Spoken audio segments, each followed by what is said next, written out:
been broke as a joke, I've been a money maker, I've been a record breaker, taking credit as an educator. I've been known to spit the flows and make it shaky, shaky thing. Popping, locking, stopping, let it hang. Watch us as we drop this hip hop, it's like it stings. We make the whole room drop and everybody sing. We want the funk, we gotta have that funk. We kick it old school, we think we're so cool. We take it back to the past, we gonna act a fool.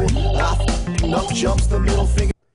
Hello, hello, hello, and welcome to Sports Buzz, the Fanatical View. I am your host, Scott D. Lewis, here live in studio in the chilly downtown Danbury, Connecticut, Comcast Cable Channel 23 studios. Although the heat's up here, so it's cold outside. On this cold this morning. On this first show of the new year for us, and we get to do it live, so not on tape. We are here live, 6:30 to 7. That means the phone lines are open. 203-792-4101 is the number if you want to call in. We've been doing a lot of tape shows, so when we get the rare chance to get back here live in studio, we like to open that phone line. So anybody out there want to talk, there is plenty to talk about. 203-792-4101. It was minus 13 wind chill this morning. Wind chill minus 13? Nah, it was nothing. Well, we had a 2-hour delay for the kids. I can never remember there being a delay for cold weather when I was growing up. Me either, but it's, you know. Does that mean I'm an old man now? That I get to complain about such things? Yeah, things have changed a lot since we went to school. They never used to delay. We could barely get a delay for snow, let alone cold. They get a little flake to get it. You would think way back when we were growing up, they didn't have heat in the buildings. No, because we're so old, they probably didn't have it. They had like fireplaces and stuff. But now they got heat in the school, and they still delay because of cold temperatures? That seems crazy. Well, that's because they got to take a while to get them buses running, you know? Ah, is that what it is? I don't know. Either way, we are here on this January 8th, 2015. What do you know about that? We made it into another year. And that, of course, is the sounds of my right-hand man, Mr. Bob Broad Jr. Hi, Scott. How's things going? Very well, thanks. Bob's Show Spotlight on Tuesday nights at 9 and Wednesdays at 12, covering all things local, particularly the Danbury Whalers right now. Yeah, speaking of Whalers, they're tied right now for first place. There's a tight race going on in those FHL standings. They got Dayton coming in Friday, and next Saturday they got a tribute to heroes for fire, police, EMS. So right down there at the Danbury Ice Arena. Free for anybody who's in that line. And, right. So. All right. We once again are without the services. Apparently the hectic holiday schedule of Mr. Mike Toohey continues. The holidays are over, Mike. Well, what's his problem? Why can't he be here? As I speak to Mike, who's not even here. But his show, we'll plug it anyways. Expose Cinema, Friday nights at 9, Wednesdays at 1. So sitting in the hot seat, Mr. Mike McFadden running the show as the director. And, of course, Strange Man is in there as well. We'll get to his stat of the week. And the production assistant extraordinaire, Mr. Connor Faco, is in there as well. All right, let's get to some action. As I mentioned, the phone line is open, 203-792-4101. Where do you want to start? We got to start with the NFL because the playoffs are underway. And they got underway this weekend. Not all that thrilling, I wouldn't say. Some injuries perhaps marred the first part of the weekend. Backup third-string quarterbacks, running backs, and wide receivers missing on some teams. But it did come down to that final game of the weekend, the one that everybody was waiting for, Cowboys-Lions, and now the one that everybody is talking about all week with the controversy involving the referees and whether or not they blew the call, fixed the game. If Jerry Jones has him in their back pocket. I'm sure he does, especially since they were playing in Dallas. In Dallas, trailing 14-0 early, trailing by 3 late, and sudden, Lions driving. And lo and behold, pass interference called on the Dallas Cowboys. They marked the penalty off. The Lions are getting set for a first down play, and there is the play right there, all over them. And all of a sudden, with no explanation, without changing the game clock, the play clock either, which really ended up hurting the Lions, they pick up the ball and move it back and say, no penalty on the play, 4th down. And with the play clock running down, the Lions all of a sudden had to make a big decision on whether to go for it on 4th down or punt it. They lined up quickly and did the old fake like they were going to snap it to try to draw the Cowboys off. They probably should have called a timeout there, which would have been beneficial to them because it was only 4th and 1. I think in hindsight, if they had, were stunned by the non-call and were trying to figure out what was going on, why this call was picked up, and then all of a sudden realized they had to run a play, a timeout there would have helped them to make a better decision on to go for it, most likely, with 8 minutes left and a 3-point lead at the Dallas 45. Why they didn't go for it there, but I still think because of the call, they were totally out of sorts. That screwed them all up. They were. You could see that they had they had the ball. They thought they had first down, and they were going to be, ready to go there and move on. And all of a sudden, they're scrambling back, wondering why the ball is being picked up, and set back for a 4th down play. And they didn't have a play called there, and the play clock's running down because it was not reset while the refs were making their mistake. And after the fact this week, of course, the NFL comes out and says that the refs basically blew that call. There were other numerous calls in that game which were blown as well on the Cowboys' drive to then go ahead and win the game. There was holding calls not called.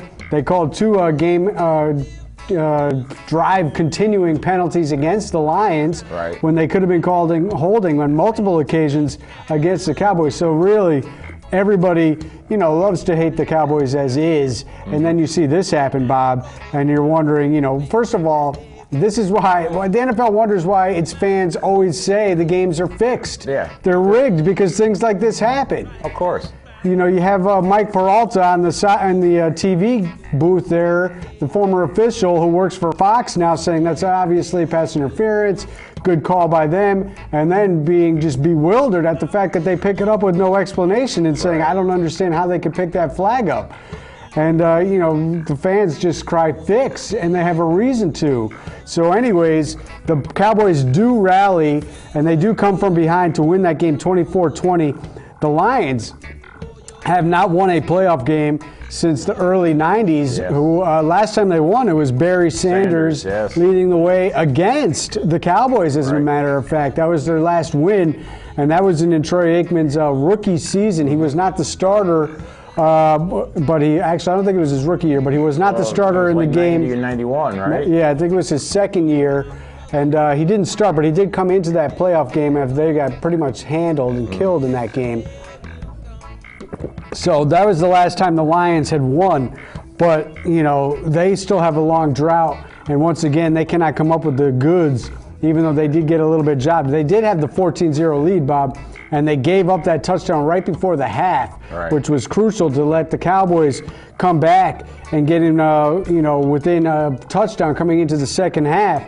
But turnovers and other big plays in the second half, and the Lions still had the lead, and it looked like, the Cowboys were not going to pull it off until the refs really got involved in big time. So this will set up a good primetime matchup, actually, Sunday afternoon. Especially with Green Bay, it'll be heading to Green Bay in the frozen tundra. I hear it's supposed to be like minus. Well, there's been minus temperatures there this week, and there we see some shots from the Ice Bowl. Why don't we get to Strange Man's Stat of the Week, since we see this photo right here, right now. This Sunday will be the first time that Green Bay will host the Cowboys in a playoff game since the legendary Ice Bowl of 1967. Oh, we're going back in time. Yes, indeed. The Cowboys, I believe, have hosted the Packers, and Brett Favre, when he was got the Packers back on track in the late 90s. I believe they played a playoff game down there in Dallas. But this is the first time in 48 years that the Packers will be hosting the Cowboys since that Ice Bowl. The Cowboys don't play too good in freezing cold. Well, no, but we'll see what happens. Green Bay did win that game, obviously. Bart Starr dove into the end zone on that final play. It was third down, not fourth down, but time would have run out. They would not have been able to run another play, so it was, in essence, the final play of the game behind the blocks of Jerry Kramer and Ken Bowman. I did watch the Ice Bowl on. They had a special on it the other day on the NFL Network, and I watched it. That was quite the crazy game. The Packers had full control of that game, up 14-0 early, and then two fluky well, maybe because of the weather, turnovers late in the first half got the Cowboys right back in it. And then they hit a big play early in the third quarter to take the lead. And after the big offensive start by the Packers, they really could not move the ball at all for the whole rest of that game after the first quarter until that final play where they had to have it to get the win. And they did. And they got down. The other thing, super slow-mo controversy at the end of that game. Speaking of controversial calls, it had been highly rumored, and later he did finally admit that he did think, I'm not sure which one, it might have been Bowman or Kramer, one of the two linemen jumped offsides, false start on the Packers on that play. A slight, super slight, ahead of the snap jump by the offensive lineman of the Green Bay Packers. They didn't have instant replay back then, really. No, and to the naked eye, it was not all that noticeable. Although the Cowboys did complain about it right away, and they always had complained about it, that he jumped and he had the biggest block that led the opening for the win. So controversy in the NFL with referees and calls in big games has been going on forever. So now we have the matchup: Packers 8-0 at home this year. Cowboys 8-0 on the road, a gaudy record on the road this year, bringing that in. And the thing I also wanted to mention, the tiebreaker rules in the NFL, Bob. I really thought the Cowboys got jobbed. We knew it going in that they were not going to be able to get the number one seed because there was going to be a three-way tie with the way things were shaping up, and they would not have got it.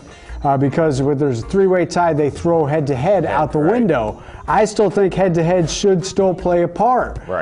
The Cowboys beat the Seahawks head-to-head this year in Seattle, nonetheless. They did. So how did the Seahawks get ahead of the Cowboys in the standings?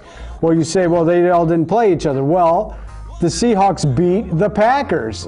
So you go head-to-head, and you just look at it. The Cowboys beat the Seahawks. The Seahawks beat the Packers. So it should be 1, 2, 3, Cowboys, Seahawks, Packers.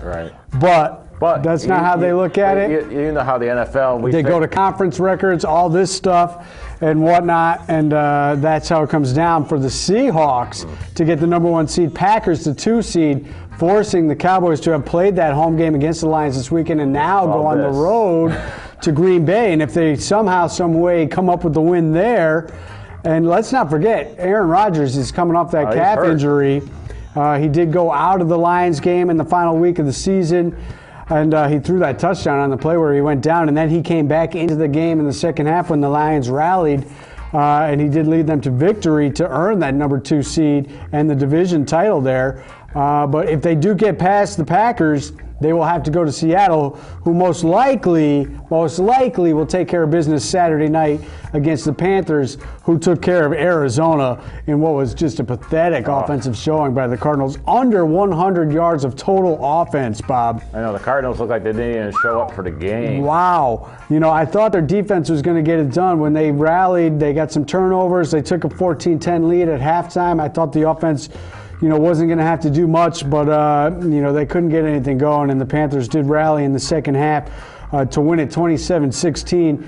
Cardinals, really too bad for them because they had such an incredible season dealing with injuries and overcoming that throughout, but they could not overcome third-string quarterback Lindley in the playoffs in Carolina, and there was a lot of rain in that game too, bad weather as well. So Carolina heads to Seattle Saturday night. Seahawks big favorite in that 10.5-point spread right now. And the Packers are a 6-point favorite over the Cowboys on Sunday. How about your Patriots? So the AFC games, Patriots are going to get to face the hated Ravens. And these two other AFC games were marred also by injury as well. We saw the third stringer for the Cardinals.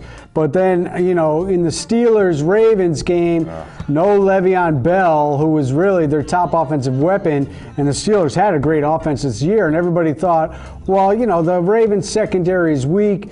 The Steelers have a great passing game to go with that running game. But it just doesn't work that way, Bob. No, they just didn't have a... When you take away your top guy, I mean, he was part of the passing game as well, catching balls out of the backfield and, going basically 100 yards a game. And really, when you combine his receiving totals, are like 150 yards a game. And you take that out, it changes everything. And the Ravens get to tee off on the pass rush. They get to know that they're not going to be able to run. I mean, the Steelers brought in Ben Tate. I mean, he had been cut by 2 guys this year. He started the season in Cleveland, couldn't hack it there. They cut him. He ends up in Minnesota, didn't even finish the season there. And then he goes to... And they picked him up off the scrap heap this week because Bell was out, and he actually was the #1 guy, amazingly enough. So that was a big deal for the Steelers, and they could not overcome that. Ravens got after them. They came up with the win there. And, so 30-17, they really pulled away in the second half. Turnover, big interception by Big Ben there late in that game. Another thing worth noting, I know my Steeler fans were up in arms about this stat. 2 penalties called against the Ravens in the entire game, Bob. Only 2. Physical team like the Ravens only gets 2 penalties called against them on the road in a playoff game. I know the controversy there, and I was talking to my Steelers fans saying, well, that's because the NFL wants to see Luck versus Manning. And if the Steelers won, that would not have set up that matchup. Right. So the Steelers were the team that had to fall. No Bell, no help from the refs. And lo and behold, Bengals also dealing with injuries. A.J. Green, Jerome Gresham, Maualuga goes out early in the game on defense. They had nothing going on. Colts cruise easily. So now we get Luck versus Manning Sunday at 4:30 to wrap up the weekend. And we'll see how bad Manning gets banged up. Well, he missed a couple practices as well. Speaking of missing practices, he missed some practices. There's been rumors that he's been hurt. They have been going to the running attack, but his offensive passing stats at the end of the season haven't been good. The Bengals beat them a couple weeks ago down there in Cincinnati. How about this for the Bengals? 4th straight loss. Opening round loss, first time anybody's ever done that. They also have not won in forever. Boomer Esiason, the last guy to lead them to a playoff victory. We're going back to the 80s. And the 4 straight losses in the opening round, they have not gone above 13 points, Bob, in any 4 of those games. They had 13 twice and 10 twice. That is not going to get it done. This year, I had to feel bad for Andy Dalton and for the Bengals with no A.J. Green, and their tight end out. He didn't have any weapons at all, so they really couldn't get anything done. But still, you'd like to see them somehow, some way rise up. But they were not getting it done in Indy. Indy's defense is sneaky, sometimes good, I think.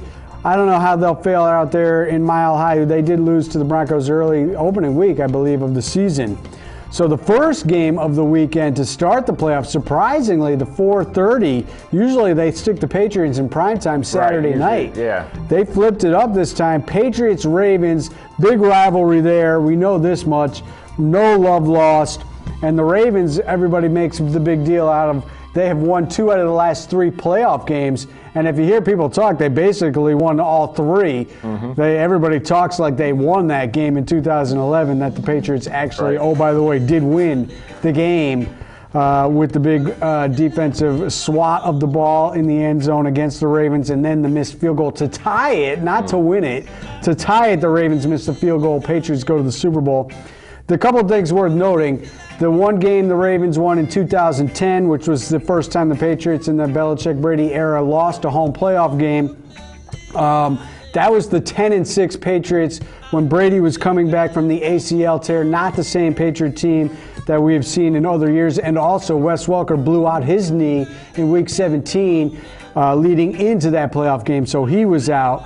2011, they did win. Gronk was playing on one leg, as you Giant fans know all too well, in the Super Bowl, as he was a decoy, not up to snuff. And then the one last go-around, the Ravens were the better team, plain and simple. And there were some other injuries with the Patriots in this game as well. But that was, the Ravens won the Super Bowl, and to start the season that year, everybody picked the Ravens to be the team. It was the murderer, Ray Lewis's swan song. You knew he was going out with a victory. Oh, we have Connor delivering some jokes for the end of the show. And some other things. Peyton Manning is 39% in the red zone since his injury on December 14th. So speaking of the injury, Statman, Strange Man comes through with the Statman. All right. So maybe there is something going on with Manning. So, I don't know. It's going to be interesting. This is the healthiest team the Ravens will see of the Patriots in those 3 playoffs. And the Patriots are 6-3 overall against the Ravens in the Brady era. Worth noting, Harbaugh is head man of the Ravens, 9-4 playoff coaching record, pretty good. They are also running a 5-game playoff streak because they did not make the playoffs last year in defense of their Super Bowl title. So they won their playoff games leading into this year. They won this past weekend. All of a sudden, they've got a 5-game winning streak. Flacco, 7 road wins as a starting QB in the playoffs.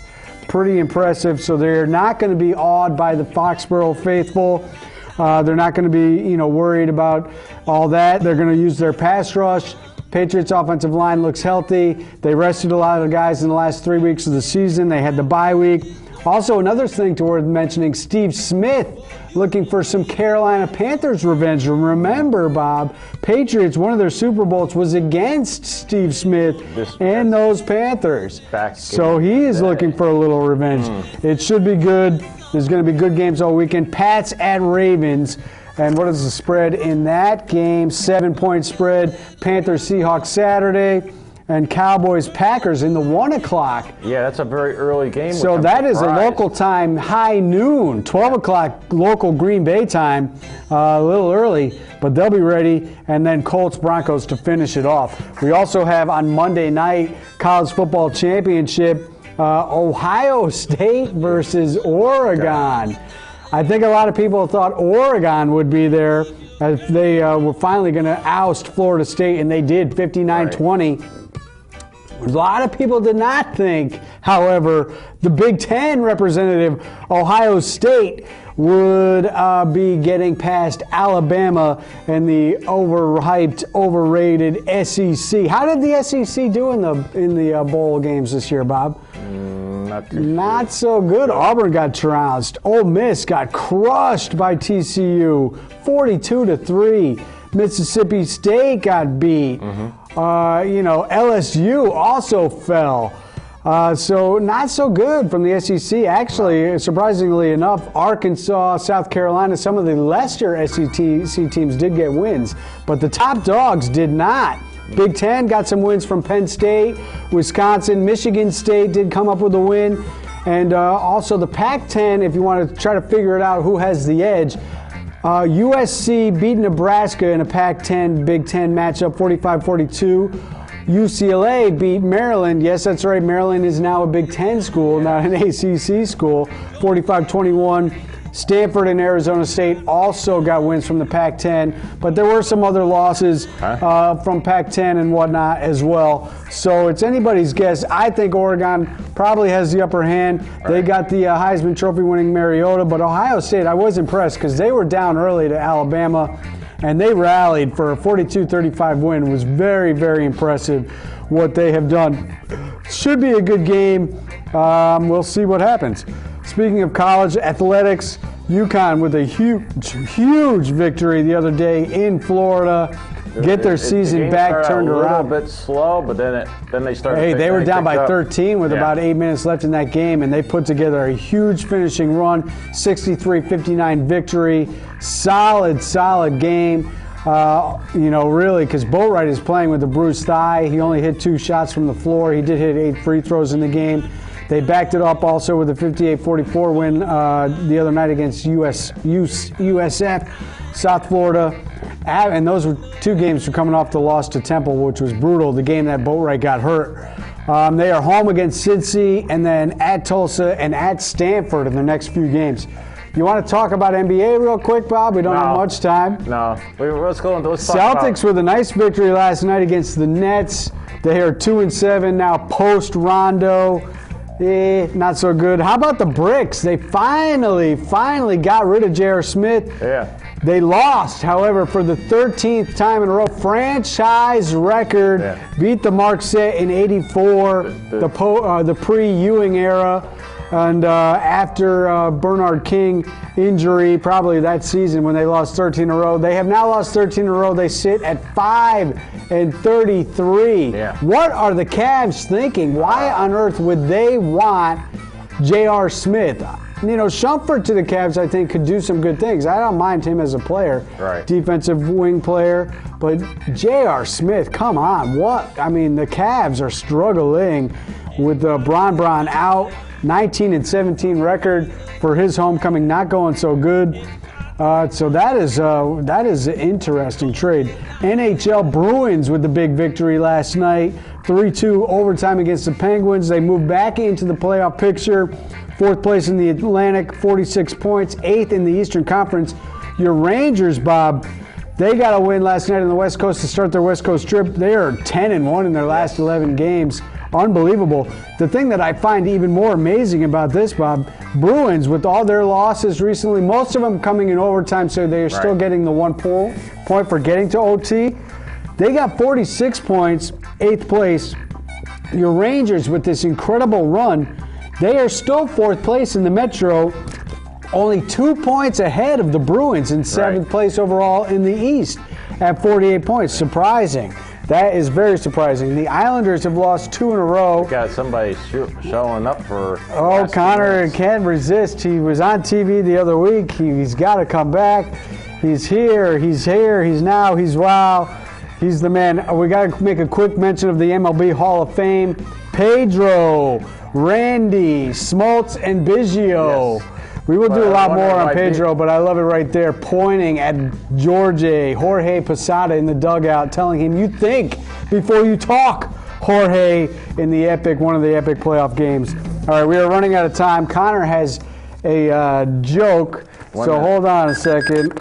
Let's see if we can get a microphone up to him. Let's see. We've had photos the whole show. Are we even on camera? I don't know. Mike's running the pictures. Can we get the Hey! Make it quick. Why did the vampire go to the doctor? Why? To get his blood test. Oh. All right, he's got one more. Why doesn't wet like rain? Why? Because they will melt. They will melt like the witch in the Wizard of Oz? Yes. Yeah. Well, Connor, how'd they do in the crew over there? Did you keep them under control? All right, credits are rolling. Is that what I see? Are we out of here? All right, we will be back. I'm not sure if we're live next week or not, but we will somehow, some way bring you a TV show, and we will see you then. Thanks to everybody who helped out. Take care.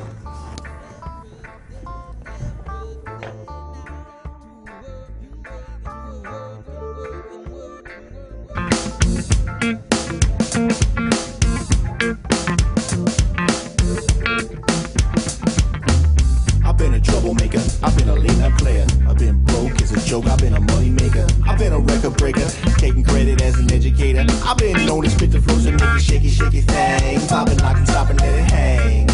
Watch us as we drop this hip hop. It's like it stings. We make the whole room drop and everybody saying, we want the funk. We gotta have that funk. We kick it old school, we think we're so cool. We take it back to the past, we go act a fool. Enough jumps, the middle finger make my Jaeger just a little.